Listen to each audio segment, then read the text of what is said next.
Minsan, isa siyang mahusay na doktor. Ngayon, hinahanap siya bilang illegal surgeon. Ginagamot niya ang mga sakit sa utak na di kaya ng ospital. Nakakakita siya ng pag-asa sa pamamagitan ng operasyon. Isang gabi, may dinala sa kanya na crime boss may brainstem glioma. Dahil kulang ang tauhan, may kasamang nurse na dinala. Ang pangkat na ito ay nag-opera sa loob ng tolda. Tinulungan nila ang henyo sa mahirap na operasyon. Samantala, si Professor Choi ay nag-oopera sa isang ospital. Napakahigpit niya. Agad niyang pinapaalis ang mga estudyanteng di nakafocus. Habang ang henyo ay ginising ang pasyente sa operasyon. Nahanap niya ang tumor sa pakikipag-usap at paghipo ng ugat. Maayos na natapos ni Professor Choi ang kanyang operasyon. Sa opisina, narinig niya ang pulis na nagtatanong tungkol sa ilegal na operasyon. Umaasa silang matutukoy ni Choi ang sitwasyon sa video na walang malinaw na katapusan at hindi ipinakita ang siruhano. Sabi ng estudyante, di matukoy ang uri ng operasyon sa video pero mukhang sa malalim na utak kaya napakakomplikado. Tanging si Choi lang ang kilalang matagumpay na nakapagsasagawa ng ganitong operasyon sa bansa. Maaaring namatay na ang pasyente. Tahimik na nanood si Choi, hiningi lang ang video, tapos pinaalis ang mga opisyal. Kakaiba, napansin ng estudyante na parang pambabae ang kamay ng siruhano. Baka si Yang Seok daw. Nang marinig ito, naging komplikado ang mukha ni Choi at pinaalis ang estudyante. Tinawagan niya ang kaibigan, umaasang mabilis na mahanap si Boss Min. Kinabukasan, pagkatapos ng abalang gabi, nagising si Yang Seok sa sofa. Naging matagumpay ang operasyon ng boss ng krimen. Mahina lang ang pulso niya. Ang dinukot na nurse ay binayaran ng 5 milyong won pero kulang pa raw. Nilapitan niya si Yang Seok, ipinaalala na pareho silang nagtrabaho sa Yeonshin Hospital at binanggit ang chismis tungkol sa kanila ni Professor Choi. Dahil dito, hindi mapakali si Yang Seok. Sa hapon, sinabi niya sa katulong na maging mas maingat sa pagpili ng kasosyo, baka ilantad ng nurse ang kanilang iligal na gawain. Tiniyak siya ng assistant, napansin na ang nurse ay may sariling malilim na nakaraan. Bigla, nagpa siya ang nurse na kumuha ng malaking panganib. Habang binabago ang damit ng boss ng walang bantay, lihim siyang nagturok ng maraming pampakalma sa solusyon. Kinapa niya ang bag ni Yang Seok at sinundan siya sa silid ng boss para makipag-usap. Sinabi ng nurse na 5 milyon won lang natanggap niya. Hindi makatarungan dahil si Yang Seok, di lisensyadong doktor, kumikita ng mas malaki. Pagod na si Yang Seok sa usapan, tinanong na lang magkano gusto niya. Humingi ang nurse ng 2 milyong won buwanang hush money at tumanggi sa mga iligal na gawain. Nang marinig ito, di napigilan ni Yang Seok na ngumiti at pumayag agad. Kinagabihan, isang kaibigan ang nagdala kay Professor Choi kay Boss Min. Ngunit pagkatapos mapanood ang video, sinabi ni Boss Min na hindi siya ang nag-ayos ng operasyon at karaniwang nakikitungo sa internal organs, hindi sa utak. Nang lumala ang kalagayan ni Professor Choi, nagpasya siyang personal na magtanong kung matagumpay ang operasyon sa video. Sa takip silim, inutusan ng katulong ang mga miyembro ng gang na alisin ang mga kagamitan at sirain ang mga ginamit sa operasyon. Pagkatapos ay ibinalik nila sa ospital ang boss ng krimen. Nang gabing iyon, nauuhaw ang nurse kaya binuksan niya ang bag ni Yang Seok at uminom ng tubig mula rito. Nang magising siya, walang laman ang gusali at nawawala ang sarili niyang bag. Matapos maghanap, natagpuan niya ito na may pera pa rin sa loob. Habang masayang nagbibilang ng pera, hindi niya napansin ang nalalapit na panganib. Bigla, isang IV tube ang humigpit sa leeg niya hanggang maubusan ng hangin. At hindi binitawan ni Yang Seok. Hindi inasahan ng nurse na siya'y kikidnapin ng isang baliw na babae. Pagdating ng assistant, naayos na ni Yang Seok ang lahat at itinapon pa ang pera ng nurse sa donation box. Kinaumagahan, umuwi na si Yang Seok at ang kanyang assistant. Bigla, tumawag si Professor Choi. Nagsabing bibisita siya agad. Naalala ni Yang Seok na pinalayas siya ni Choi sa ospital nang walang malinaw na dahilan. Nagalit siya at hinabol si Choi na may hawak na IV tube. Nakatulong ito para kumalma siya matapos siyang sampalin. Gayunman, binalaan siya ni Choi na huwag nang pumasok sa operating room at umalis nang may masakit na salita. Pagkatapos ng trabaho, lumuhod si Yong Seok sa pinto, umaasang magkaroon ng pagkakataon. Nang dumaan si Professor Choi, galit na tumingin lang at dumaan. Mula noon, naging henyo na doktor si Yong Seok, ngunit walang lisensya. Samantala, umuwi si Choi at inihayag na may brainstem glioma siya sa mahirap na lokasyon. Kailangan niya ng operasyon ng taong hindi masira ang kamay niya at 2 buwan lang ang pahinga kasama ang paggaling. Anuman ang saloobin ni Yong Seok, sinabi niyang ipapaalam niya kapag may nahanap na lugar para sa operasyon. Nagkasakit si Professor Choi pagkalabas sa bahay ni Yong Seok. Sinubukan niyang mag-inject ng fentanyl, ngunit nahulog ang vial sa sahig. Sa sobrang galit sa pagtrato ng propesor, tinapakan ni Yong Seok ang vial. Pumasok si Yong Seok sa med school sa edad 17, may perpektong marka. Matalino siya kaya't nag-advance agad. Nakita ng mga tutor na matalino siya at nagsumikap siya bilang intern. Pero lahat ng propesor niya, tinuring siyang baliw at bombang sasabog. Nagbabala sila sa iba na mag-ingat sa kanya. Sa unang araw ni Professor Choi, pinakita ni Yong Seok ang lingguhang neurosurgical quiz. Tinuro ang 2 3mm tumor sa nerve axis at sinuring may kordoma ang pasyente. Habang nirerepaso ni Choi, naging aligaga si Yong Seok. Binaligtad niya ang ilaw, kinain ang burger ni Choi, at bumubulong na huwag magtiwala sa ibang prof. Determinadong maging apprentice ni Choi, sabik na hinintay ni Yong Seok ang feedback niya sa quiz. Halos natawa siya nang malakas sa tuwa sa komentong perpekto. Dahil sa puyat o excitement, tinitigan niya ang salita hanggang parang nabighani ito. Nang gabing iyon, hinintay niya siya sa ulan pagkatapos ng shift. Nagmamakaawa na ituro ang lahat ng kaalaman at kasanayan sa operasyon, nangangakong ilalaan ang buhay sa medisina. Naantig sa tiyaga, tinanggap ni Choi siya bilang apprentice, ngunit kalaunan ay napagtanto na hindi lang siya baliw, kundi kulang din sa disiplina.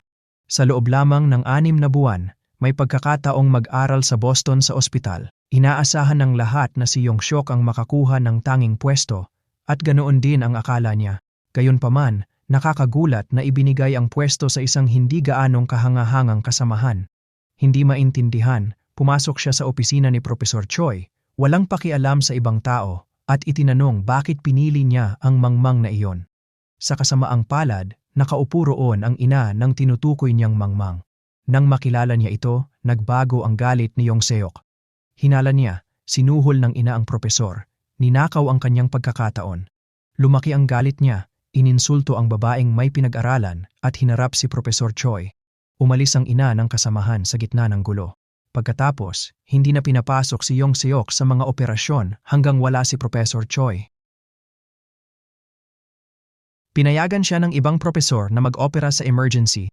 Nang bumalik si Choi at nalaman ito, pumasok siya sa OR at pinatigil si Yong Seok.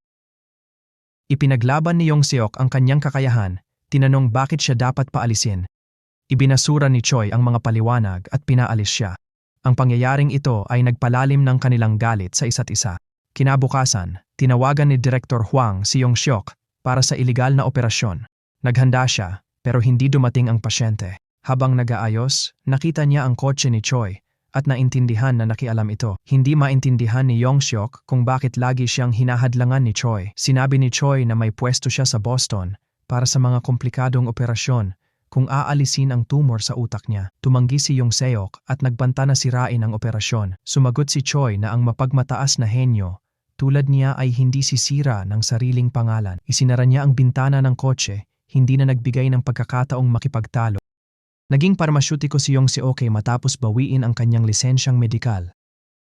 Sa tapat ng trabaho niya, isang bagong laya na mang-aabuso, lakas loob dahil sa ankle bracelet at takot ng iba, brutal na sinaktan ng kapatid niya o sinundan si Yong Seok sa gabi. Dahil sa inis, sobrang napuno na si Yong Seok sa mga ginagawa niya. Kinabukasan, sinadya niyang iwan ang payong sa tindahan. Nang ibigay ng mang-aabuso, inaya niya itong magdiwang kinabukasan para sa pagtanggal ng ankle bracelet. Naghanda siya ng inuming pampagantok. Kinabukasan ng hapon, dinala niya ang mang-aabuso sa bahay niya. Bago umepekto ang gamot, pinabalik niya ito para kumuha ng malaking plastic sheet. Hindi nagtagal, nakatulog na ito ng mahimbing. Paggising, nakagapos siya ng mahigpit sa plastic sheet na kinuha niya. Pagkabawi ng malay, kumilos si Yong Seok at pinutol ang pangunahing arterya nito. Ang dugo sa mukha'y nagpangiti sa kanya. Nagbago ang eksena. Hinila ni Yong Seok ang bangkay, isinuot ang headphones at pinatugtog ang paboritong kanta. Naghukay siya ng libingan, 1 metro ang lalim at 2 metro kwadrado. Habang hinahatak ang bangkay, may lumapit mula sa malayo. Nagtago siya sa tabi ng kotse, handang patahimikin ang saksi. Kamakailan, bumalik si Kim Myong-jin kasama ang anak para hanapin si Professor Choi. Inihayag nilang magkaklase sila noon sa parehong batch. Nagkaroon si Kim Myong-jin ng meningioma at humingi ng operasyon kay Professor Choi. Yong Seok, mahilig sa medisina, nagtaka bakit laging ngumingiti si Professor Choi kay Kim Myong-jin. Pinag-isipan niya ito sa break at naisip na tama ang hinala niya. Pagkatapos ng trabaho, nalaman niya sa head nurse na si Professor Choi ay abala at kinakabahan dahil na ospital ang kaibigan. Ang pag-opera sa kakilala ay walang puwang para sa pagkakamali at si Choi ay hindi pa nagkakamali kailanman. Iningatan ni Yong Seok ang mga salitang iyon. Kinabukasan, lihim niyang pinalitan ang surgical assistant at sinadyang ibigay kay Choi ang scalpel na pumutol sa palad nito, kaya di na siya makakapag-opera. Bagamat akala ng lahat gusto niyang mag-opera para mapahusay ang kasanayan, hindi ganoon kasimple ang dahilan. Makalipas ang ilang oras, iniulat ni Yong Seok na maayos ang naging operasyon. Gayunpaman, tanging gusto lang malaman ni Choi ay kung bakit niya ginawa iyon. Hinala ni Yong Seok na hindi siya piniling assistant ni Choi dahil gusto nitong magkaroon ng pagkakamali sa operasyon. Naniniwala siya na ayaw talaga ni Choi kay Kim Myong-jin at ginamit ang tawa para itago ang kaba, marahil ay hindi niya ito kayang tiisin.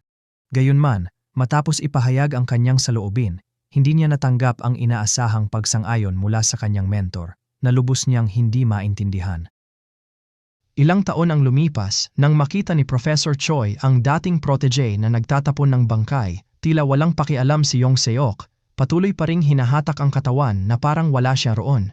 Nag-aalala si Professor Choi, iniisip kung takot ba siyang makulong habang buhay kung mahuli.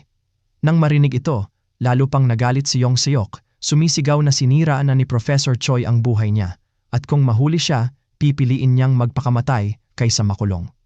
Gusto ni Professor Choi na mag-aral si Yong Seok sa Boston at magsimulang muli, pero alam niyang may kondisyon, kailangang alisin niya ang tumor sa utak ni Choi. Tumanggi siya at nagpatuloy sa paghuhukay, feeling victorious. Nagalit ito kay Choi, na sa wakas ay inilabas ang matagal ng kinikimkim na frustration. Tinulungan niya ito noon, batid na mahirap na estudyante lang siya, walang pera't pamilya, laging may lumang bag, pasaway, pero gustong patunayan na siya ang pinakamatalino. Kinabukasan, natuwa si Yong Seok nang mabalitaan na hinahanap na ng pulis ang nang-aapi. Ngunit maikli lang ang tuwa niya nang sabihin ng clerk na may nag-ulat sa kanila sa PRA dahil sa pagpapalit ng reseta, kaya nasuspinde ang negosyo ng 30 araw. Sa panahong ito, tumawag si Professor Choi, umamin sa insidente at nag-alok makipagkita sa Busan kung gusto niyang seryosong pag-usapan. Ang Busan ang nagho-host ng prestihiyosong seremonya ng parangal medikal at inaasahang mananalo si Choi. Desidido si Yong Seok na mapahiya siya. Sa banyo, narinig niyang ang pangunahing sponsor ng seremonya ay ang pamilyang Japanese Ichida. Ang chairman ng grupong Ichida ay malaking nagpondo para sa kaganapan para sa kanyang namamatay na anak. Ang itinalagang mananalo, si Professor Choi, ay ang siruhano para sa kanyang anak. Pagbalik sa hotel, sinaliksik ni Yong Seok ang chairman at nilapitan, nagsabing nagkita sila sa Tokyo sa tulong ni Choi. Pagkatapos ay nagpalabas siya ng video ng operasyon sa TV. Ipinakita nito ang pangalan at edad ng pasyente na diagnose noong Hunyo na may brainstem glioma. Inihayag ng video na ang tumor ay 4 cm at nasa komplikadong lokasyon, kaya na ospital sa Korea ang tumanggi. Ang video na ito ang tanging ebidensya kung paano nailigtas ni Yong Seok ang pasyente. Nagtaka siya bakit maraming ospital ang tumanggi sa karaniwang kaso ng brainstem glioma. Ang totoo, ang bata, tulad ng anak ng chairman, ay may hemophilia. Para alisin ang tumor sa brainstem, kailangan ng malaking hiwa, pero hindi namumuo ang dugo ng hemophiliac, kaya ayaw mag-risk ng mga ospital. Si Yong Seok ay tiwala sa kanyang kakayahan at mga tagumpay. Habang nirerepaso ng chairman ang datos, nagbabasa siya ng ibang materyales. Lumipas ang 5 oras at 23 minuto, pero nag-aalala pa rin ang chairman. Nag-alok si Yong Seok na operahan ang bata, pangakong tapos sa 4 na oras kung maghihirap si Professor Choi. Pero di kumbinsido ang chairman na maingat na pumili kay Professor Choi bilang doktor. Nang gabing iyon, biglang nilapitan ng chairman si Jong Seok at pumayag na bigyan siya ng 4 na oras para sa operasyon. Nagsimula ang napakakomplikadong operasyon. Una, maayos si Jong Seok, pero bigla, dumugo ng husto ang bata at mabilis na bumagsak ang kanyang mga vital signs. Nagpanik ang mga doktor ng hapon at pinilit siyang tahiin ang hiwa.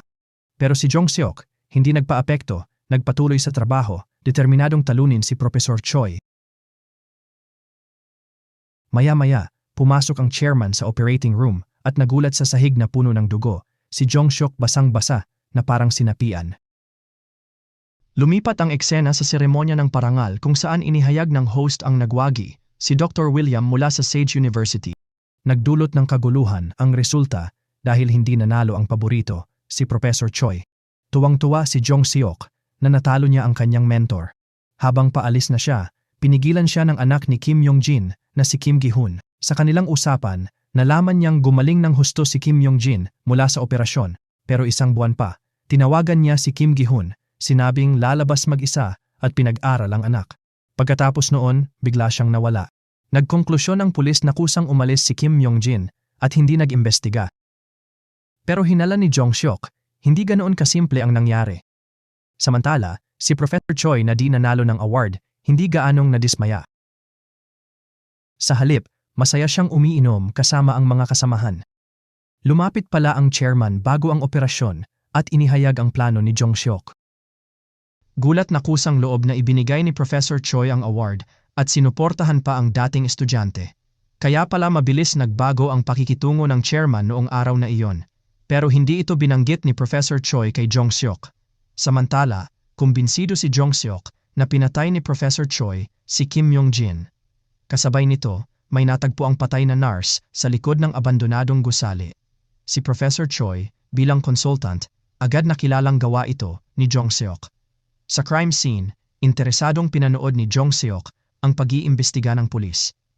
Nang makita si Professor Choi, nag-alala siyang baka isumbong siya nito. Nagsuot siya ng police raincoat at hinarap ang dating mentor. Narito ang detalye. Sinabi ni Yong Seok sa mga opisyal na may marami siyang Rottweiler. Dinala siya ni Professor Choi sa isang sulok, kinuwestiyon ang kanyang pagdalo. Ngunit, si Yong Seok, kumbinsido na sinira niya ang tsansa ni Professor Choi sa Ichida Award at nakikipagtulungan ito sa pulisya, ay nagsabing hahanapin niya ang ebidensya na pinatay nito si Kim Yong-jin. Nang hapon na iyon, may natagpuan ang pulisya sa bangkay, buhok ng hayop. Kinilala ng National Forensic Service, hinihintay pa ang lab results. Samantala, sina Kim Gi-yong at Jong Seok ay nagpunta sa saradong psychiatric hospital para hanapin ang ama niya. Tandaan, ang nagbigay ng tip ay may guwantes sa kanang kamay. Ayon sa tiyuhin, may lalaki sa ospital na si Lee Suk-gui na kahawig ni Kim Yong-jin. Naalala niya ang peklat sa likod ng ulo ni Lee na hugis ? Hindi tulad ni Kim Gi-yong na nababagabag, interesado lang si Jong Seok kung may bumisita sa pasyente. Nang marinig ito, biglang naalala ng tiyuhin ang lalaking may kulay abong buhok na nagtutulak ng wheelchair sa ospital. Naintriga, ipinakita agad ni Yong Seok sa tiyuhin ang kanyang telepono para malaman kung kilala niya si Professor Choi. Samantala, nalaman ng kaibigan sa koneksyon na ang buhok ng hayop na nakita ng pulis ay mula sa Rottweiler, kaya pinaghihinalaan si Yong Seok. Nang gabing iyon, bukod sa salaysay, walang ebidensya ang tiyuhin para patunayan ang kanyang mga sinabi. Binalak niyang bumalik kinabukasan na may mga larawan mula sa pananatili ni Kim Yong-jin sa ospital. Ngunit, pinaghinalaan ng walang pasensyang si Kim Gi-yong na may hinahanap na gantimpala ang lalaki at hinarap siya. Mabilis na nakialam si Jong Seok, pinatahimik si Kim Gi-yong at pinaalis bago inihanda ang paggamot sa sugat ng tiyuhin. Nang buksan ang guwantes, nagulat siya nang makita ang gintong singsing ni Kim Yong-jin sa daliri ng tiyuhin, pinatunayan ang kwento. Biglang pumasok si Kim Gi-yong sa kwarto. Tumakbo ang tiyuhin, ngunit nahuli siya ni Kim Gi-yong at nahulog sila sa bangin. Nakita sila ni Jong Seok na nahulog, hindi alam ang gagawin. Mapanganib mag-ulat sa pulis, pero hindi rin itago si Professor Choi. Sa huli, dinala niya ang dalawang lalaki sa ospital. namatay ang tiyuhin, at kritikal ang kalagayan ni Kim Gi-yong. Nagmaneho si Professor Choi para mahuli sa CCTV at gumawa ng matibay na alibi. Dinala niya ang Rolls-Royce ni Kim Young-jin at tinroga ang pulis na kilala si Jong Seok. Gaya ng hinala ni Jong Seok, si Professor Choi ang pumatay kay Kim Young-jin. Noon, pinilit ni Professor Choi si Kim Young-jin na magsinungaling sa anak niya. Matapos ang tawag, agad na sinugatan ni Choi si Kim Young-jin, nagdulot ng matinding pagdurugo. Sinubukan ni Kim tumakas, ngunit sa huli ay nahulog sa isang talampas. Akala ni Choi patay na si Kim, di niya alam na may kaibigan na nakatuklas sa kanyang lihim. Dati, hiningi ni Choi sa kaibigan na bumili ng lupa sa bundok, kakaibang may maraming asong ligaw. Nag-usisa, sinundan ng kaibigan si Choi at nakita ang pagsaksak at pagbagsak ni Kim Young-jin. Di tumawag ng pulis o tumapos sa biktima ang kaibigan, bagkus nagbigay ng unang lunas. Nagising si Kim Young-jin, ngunit nawalan ng alaala at inilagay sa mental hospital, namatay sa nursing home.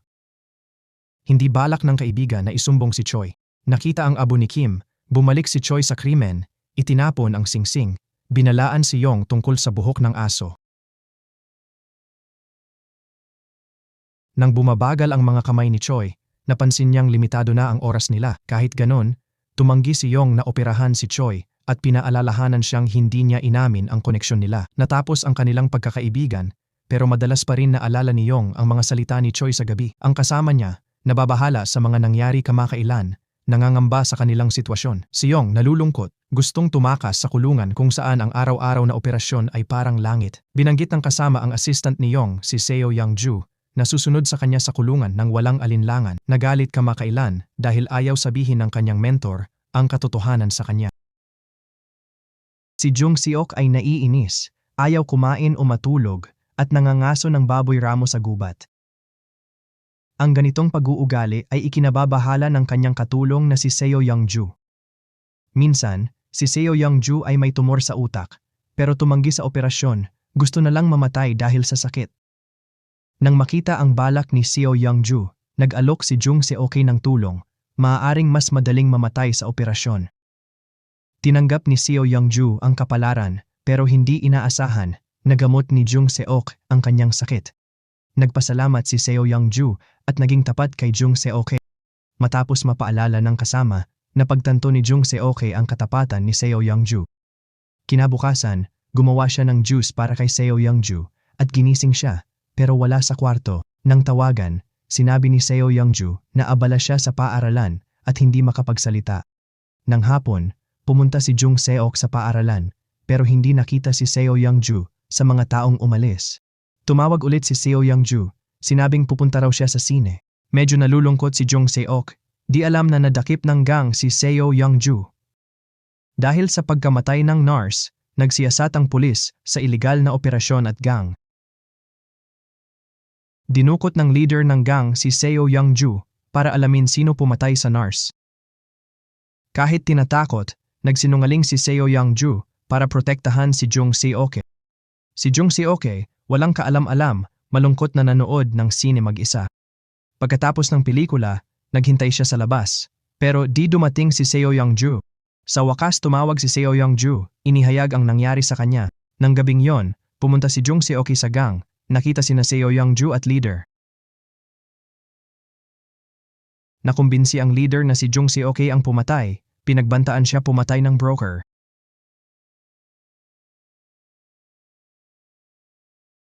Matapos sumang-ayon sa tuntunin ng gang, iniuwi ni Jong Seok si Seo Young-ju. Nagulat si Seo Young-ju nang si Jong Seok, dating mamamatay tao, ay gustong tumakas sa Pilipinas kasama siya. Galit na hinimok ni Seo Young-ju si Jong Seok na maging mas makatuwiran. Sa gitna ng kaguluhan, may dumaan na mga bumbero. Pag-uwi, nakita ni Jong Seok na nasusunog ang kanyang kulungan ng aso. Nalungkot si Jong Seok sa pagkamatay ng kanyang mga minamahal na aso sa apoy. Pagkapatay ng apoy, tiyak na si Professor Choi ang may gawa, kaya nakipagkita si Jong Seok sa kanya. Bigla na lang binangga ni Jong Seok ang kotse ni Professor Choi nang paulit-ulit sa galit. Ngunit kalmado lang si Professor Choi, lumabas at hinarap si Jong Seok ng mahinahon. Binilisan ni Jong Seok patungo sa kanya, pero lumihis sa huling sandali, hindi nasagasaan ang mentor. Mukhang nanalo si Professor Choi sa pustahan. Nawasak sa pagkawala ng mga aso, si Jung Seok ay nagkulong sa kwarto. Umiiyak na parang batang babae. Kinabukasan, bumisita ang broker ng ilegal na operasyon. May daladalang impormasyon tungkol sa bagong komplikadong operasyon sa utak. Galit at ayaw makipagtulungan, nais ni Jung Seok na patayin ang broker. Ngunit nagpilit ang broker, pinaaalala kay Jung Seok ang kanyang utang na dapat nang bayaran. Dahil sa obligasyong pinansyal, pumayag si Jung Seok na makipagtulungan. Ang operasyon ay nakatakdang gawin sa isang cruise ship. Nang gabing iyon, naghanda sina Jung Seok at Seo Young-ju para sa mahirap na operasyon, kasama ang isa pang siruhano. Nagtataka kung sino ito, nakita ni Jung Seok ang kotse at nakilala ang pangalawang siruhano, si Professor Choi pala. Kamakailan, binabantayan ng pulis ang broker at pinaghihinalaan si Jung Seok sa pagkamatay ng nurse, kaya binablackmail niya si Professor Choi. Kung makikipagtulungan si Professor Choi, hindi sasabihin ng broker ang tungkol kay Jung Seok sa pulis. Nang magkita sila, gumamit ng masasamang salita ang broker at pinaghinalaan ang relasyon nina Professor Choi at Jung Seok. Galit na galit, gustong patayin ni Professor Choi ang broker, pero nagpigil siya para protektahan si Jung Seok.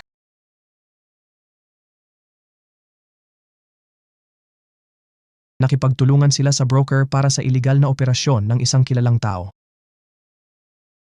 Pagdating ng gabi, si Jung Seok at Professor Choi ay sumakay sa cruise ship ng magkasunod.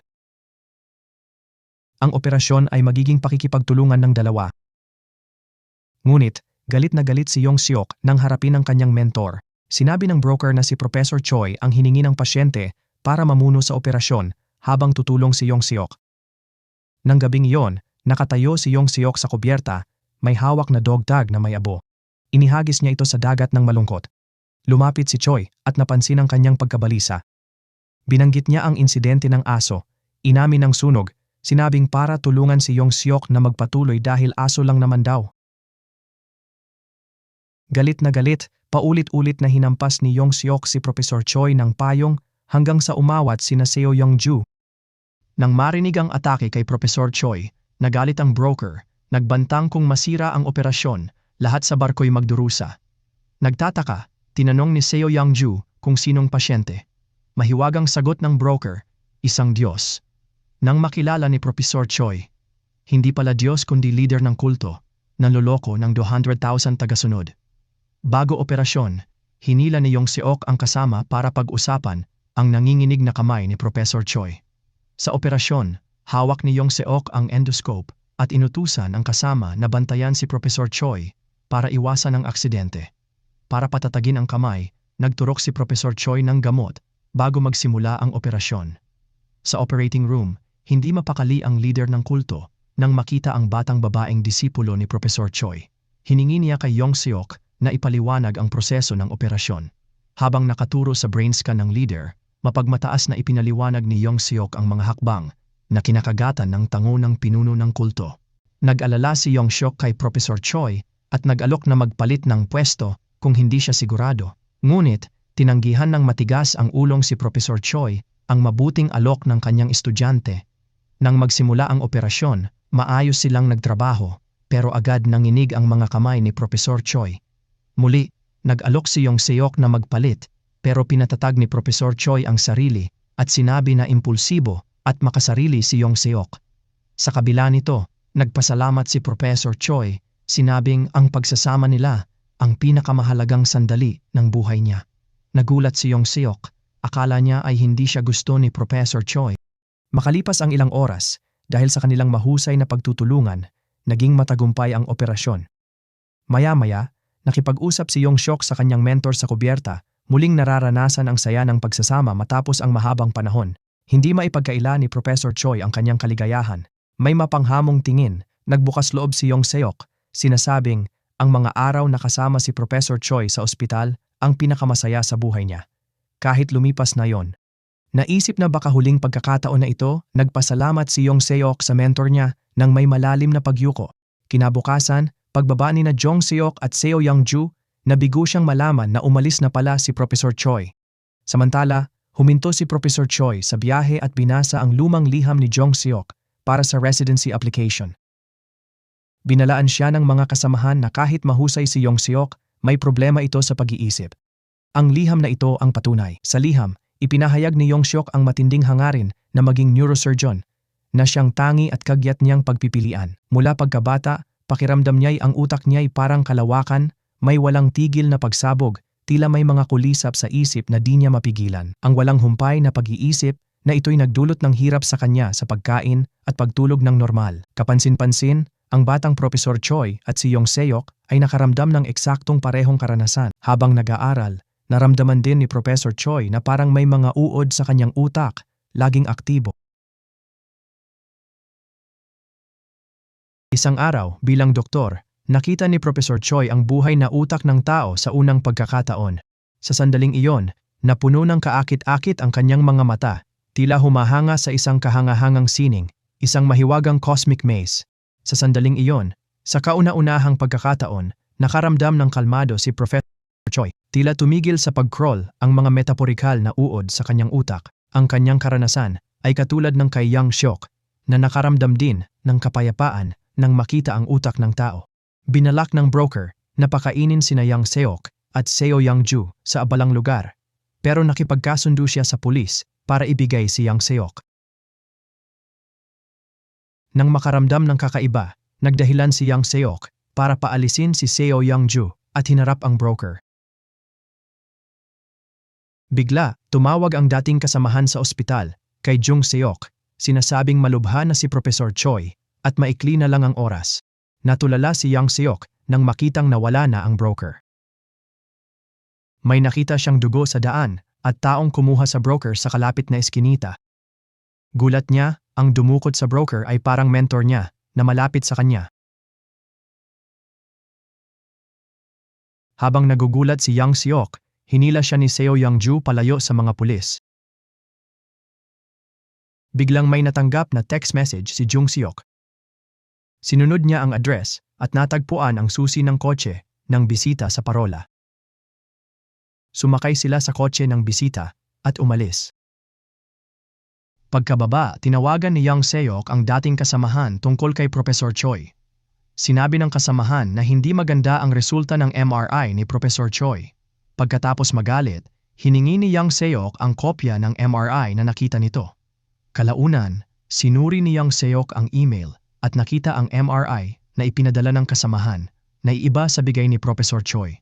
Malinaw na nilinlang ni Professor Choi si Yang Seok sa pagtago ng tindi ng kanyang sakit. Hinimok ni Seo Yang-ju si Jung Seok na iligtas si Professor Choi na pumatay pa raw para sa kanya. Kitang-kita ang pagkabalisa at pag-aalala ni Yang Seok. Kinabukasan, bumalik ang kanyang kasama. Naalala ang mukha ng mentor. Humingi si Yang Seok ng operating room sa kasama. Determinado siyang operahan si Professor Choi. Nakita rin ng kasama na mahirap ang operasyon base sa MRI ni Professor Choi.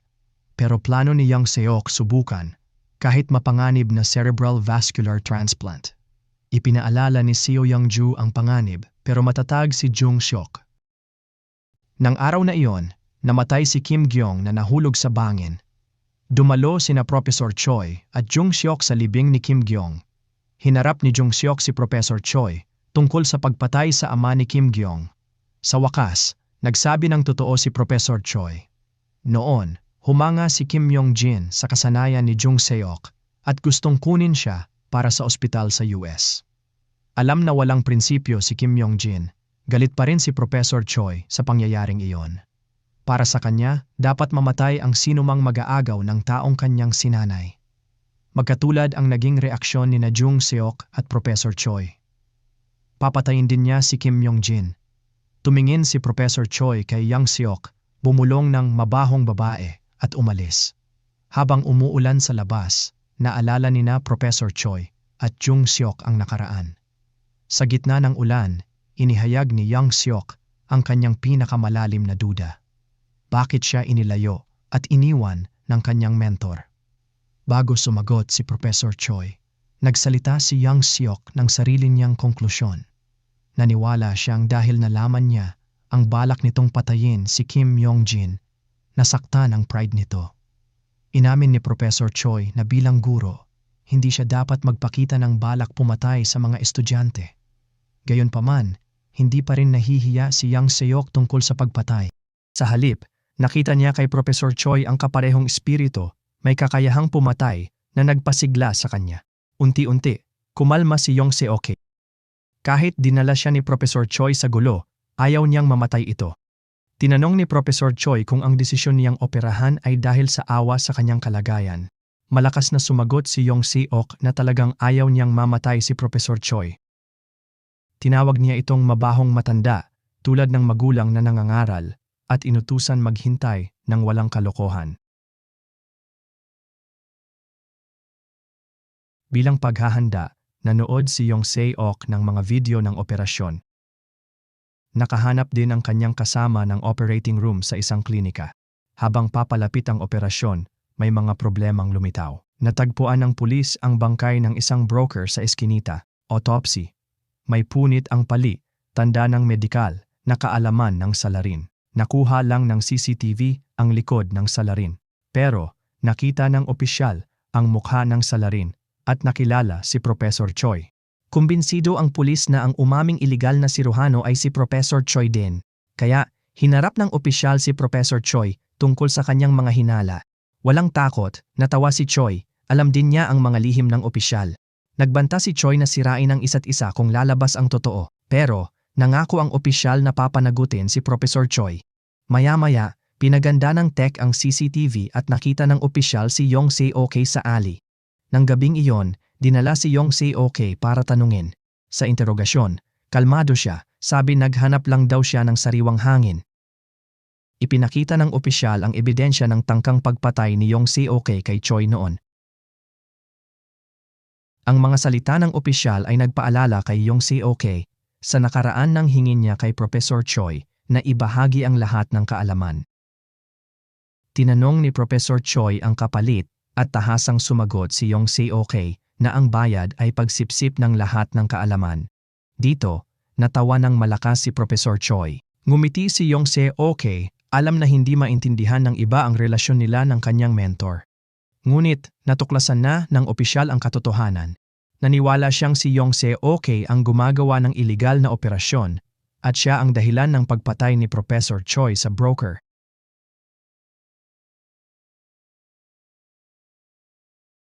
Nagulat si Yong Seok sa pagsusuring ito. Pagkatapos, tinawagan niya si Professor Choi para ipaalala ang operasyon bukas at mag-ayuno. Pumayag si Professor Choi sa lahat maliban sa pagpapasundo kay Yong Seok. Hindi alam ni Yong Seok, nililinis na ni Professor Choi ang opisina, may ibang balak pala. Nalaman din ni Professor Choi sa kaibigan na tinanong ng pulis si Yong Seok. Nang gabing iyon, habang naghahanda si Yong Seok para sa operasyon, hindi dumating si Professor Choi. Tinawagan ni Professor Choi ang opisyal na nakarating sa lihim niyang kubo at nakakita ng bangkay sa freezer. Sa harap ng opisyal, walang alinlangan na pinatugtog ni Professor Choi ang isang recording. Mula ito sa pinatay na tauhan na nagsabi na ang opisyal ay tumanggap ng suhol at nagtago ng katotohanan. Ito ang lihim na hawak ni Professor Choi laban sa opisyal. Inako ni Professor Choi ang lahat ng sala, sinabing siya ang may gawa ng lahat para itago ang lihim ng opisyal. Humingi si Professor Choi ng 1 buwan sa opisyal bago siya arestuhin. Hindi nakilala ni Yong Seok si Professor Choi, pero may bumisitang ibang doktor, si Dr. Kim, na espesyal na dinala ni Professor Choi mula sa Amerika. Si Dr. Kim ang nagpaalam kay Yong Seok ng tunay na balak ni Professor Choi, mamatay sa operasyon, kaya sinadya ni Professor Choi na ipagpaliban ang operasyon at uminom ng gamot. Malubha ang epekto nito, lumala ang kalagayan niya at humina ang bisa ng anesthesia. Pero ito talaga ang gusto ni Professor Choi. 1 buwan ang lumipas, binalak ni Professor Choi ang operasyon sa ospital ng universidad, gustong mamatay sa kamay ng minamahal na estudyante. Nang malaman ang plano, hinanap agad ni Yong Seok ang mentor, pero wala ito sa bahay o ospital. Sadyang umiiwas si Professor Choi kay Yong Seok para hindi mahadlangan ang kanyang balak. Kinabukasan, Si Dr. Kim ang nagpaliwanag kay Yong Seok ng dahilan sa likod ng plano ni Professor Choi. Gusto ni Professor Choi na makaranas si Yong Seok ng kabiguan para matuto at makita ang hangganan ng pagiging siruhano. Nabigo si Yong Seok at hindi maintindihan ang pag-iisip ng kanyang mentor. Kahit naniniwala si Professor Choi na mabibigo ang operasyon, si Dr. Kim ay positibo sa tagumpay ni Yong Seok at balak tulungan siya sa operasyon. Nagmungkahi pa siya ng posibleng paraan ng pag-opera. Pero, isang buwan ay sobrang tagal para kay Yong Seok na nangakong ibabalik agad ang matigas ang ulong matanda para sa operasyon. Para hanapin ang mentor, kinausap ni Yong Seok ang leader ng gang na nagpasalamat sa operasyong ginawa niya dito. Nag-alok ang leader ng tulong kapag kailangan ni Yong Seok at ngayon ay oras na para tuparin ang pangako. Kalaunan, nalaman ni Seo Yongju na si Professor Choi ay kasama ng isang kapartner. Kinausap ng leader ng gang ang pulis na kakilala niya para tulungan silang hanapin ang kapartner. Hindi rin maintindihan ng kapartner ang desisyon ni Professor Choi at hinimok siyang tanggapin ang buhay ng mahinahon. Kahit ganito, nanatiling matigas ang ulo ni Professor Choi. Ayaw niya ng mapayapang kamatayan, pinili niyang mamatay sa sarili niyang paraan. Dagdag pa, ipinaliwanag ni Professor Choi sa kapartner ang tunay na dahilan ng pagpiling mamatay sa operating table. Sa tingin niya bilang siruhano, nasa rurok si Yong Seok, pero sobrang kampante. Mahirap nang umangat pa si Yong Seok at ang pag-unlad ay maaring humantong sa pagbagsak. Ayaw ni Professor Choi nito para sa kanya. Gusto niyang umabot si Yong Seok sa mas mataas at sa pagkawala ng pasyenteng gustong iligtas, makakaranas siya ng sakit na makatutulong sa kanya. Samantala, nalaman ni Seo Yongju na nakipagkasundo si Professor Choi sa pulisya. Sa kasunduan, si Professor Choi ang ako ng lahat ng sisi. Sinabi ni Seo Yongju na dahil malapit nang mamatay si Professor Choi, hayaan na lang siyang managot. Ngunit, labis na nasaktan si Yong Seok, hindi niya kayang hayaang mamatay ang mentor o maging kanyang tagapagtanggol. Nang gabing iyon, nahanap ng leader ng gang ang kasosyo at si Professor Choi. Ibinahagi ni Professor Choi ang plano sa pinuno. Ipinaliwanag na si Yong Seok ay may magandang kinabukasan pa habang siya ay namamatay na, kaya gagawin niya ang lahat para protektahan siya. Dati nandoon para ibalik si Professor Choi, ngayon ay nakumbinsi na ng profesor, ang leader ng gang. Hindi maintindihan ng kasosyo kung bakit si Professor Choi, na nasa desperadong sitwasyon, ay isinasapanganib pa rin ang buhay para kay Yong Seok. Ipinaliwanag ni Professor Choi na ipinaalala sa kanya ni Yong Seok ang kanyang sariling malungkot na kabataan. Kung may DNA ang isip, siya at si Yong Seok ay tiyak na magiging magkapamilya. Nang gabing iyon, kinausap ni Yong Seok ang opisyal para malaman ang mga tuntunin ng kasunduan sa kanyang mentor. Sinabi ng opisyal na sa isang buwan, tatawagin siya ni Professor Choi para arestuhin, pero ayon sa plano, patay na si Professor Choi sa operating table, mag-aaresto ang opisyal ng patay na tao, at automatikong ibabasura ang kaso. Malakas na sinabi ni Yong Seok na hindi mamamatay si Professor Choi dahil siya ang mag-oopera. Ang opisyal desperadong magpaliwanag sa mga boss at itago ang mga lihim, ay gustong hulihin si Professor Choi sa oras ng kanyang kamatayan. Hindi pinansin ang mga banta, binalaan ni Yong Seok ang opisyal na huwag galawin si Professor Choi. Hindi inaasahan, galit na nagmaneho ang opisyal papunta kay Jung Seok at kinaladkad siya para sirain ang mga kamay niyang pang-opera. Desperadong pinoprotektahan ni Seo Yongju si Jung Seok habang patuloy siyang binubugbog ng opisyal. Sa isang sandali ng kabaliwan, bigla na lang bumunot ng kutsilyo si Jung Seok, sinaksak ang opisyal at pinutol ang lalamunan nito. Pagkatapos pumatay, tinawagan ni Jung Seok si Professor Choi, sumisigaw na makipagkita sa kanya ng mag-isa. Pagdating ni Professor Choi, nakita niya ang dugo ang kotse at bangkay ng opisyal. Lumapit si Jung Seok, duguan ang mukha, at inakusahan ang guro na puro lang takasan ang alam. Nag-alala pa rin si Professor Choi, tinanong kung kaya ni Jung Seok mag-isa ang bangkay. Ngayon, malinaw na sinabi ni Jung Seok na kailangan niya ng tulong ng guro. Bigla na lang ngumiti si Professor Choi. Ngumiti rin si Jung Seok pero unti-unting umiyak, tinanong bakit ganoon ang trato sa kanya. Buong pusong inihayag ni Professor Choi ang hangarin na ipasa ang lahat ng kaalaman sa kanyang disipulo. Ngunit, umiling si Jung Seok, ayaw na ng dagdag na karunungan mula sa kanyang mentor. Gusto lang niyang mabuhay ng maayos ang guro. Nang gabi, hinawakan ni Jung Seok ang kwelyo ng mentor. Tinanong kung galit ba siya at ayaw siyang makitang umunlad.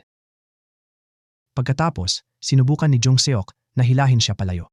Sa init ng damdamin, pinalo ni Professor Choi si Jung Seok, bantay di na magpa-opera kung patuloy ang katigasan ng ulo. Luhaan, patuloy na nagtatanong si Jung Seok ng dahilan. Hindi sumagot si Professor Choi, pero iniabot ang cellphone, nangakong tatawag sa loob ng 1 buwan. Sa dilim ng gabi, sa gitna ng iyak ni Jung Seok, umalis si Professor Choi sakay ng kotse ng opisyal.